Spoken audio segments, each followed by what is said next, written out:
బామ్మది వాళ్ళ నాన్నత్త కొడుకు చూసేది వాళ్ళ నాన్న బావది పొలం ఎండిపోయింది, నిలబడ్డది ఇంట్లో.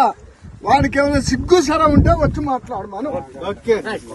ఆసాయిపేట గ్రామం ఆసామి వ్యవసాయ వృత్తి మనిషిని, కానీ మాకు ఇక్కడ ఏ పెద్ద మనిషి ఎమ్మెల్యేలు పట్టించుకుంటారు, ఎంపీలు పట్టించుకుంటారు. ఎండిపోయిన పొలాలు చూస్తలేరు, మమ్మల్ని పట్టించుకునే దాతలు లేరు, బతుకులు లేడు. ఇప్పుడు పాసం సస్తున్నాం. ఇక్కడ ఏడుపులు దుక్కులు వస్తున్నాయి. ఎవ్వనికి ఏం సాయం చేసినా ముందుకొచ్చే మానవులు లేరు. ఎవ్వని కడుపు ఆడే నింపుకుంటుండు.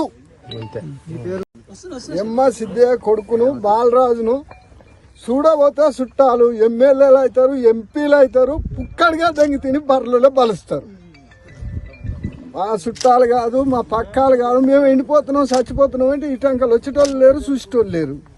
మాకెందుకండి? మీరు పెద్దలు కావచ్చు, దునియా ఉండొచ్చు, కోర్టులు ఉండొచ్చు, పాటలు ఉండొచ్చు. పనికిరాని మనుషులు ఎందుకు మీరు అనేది నేను భావించి ముగిస్తున్నాను.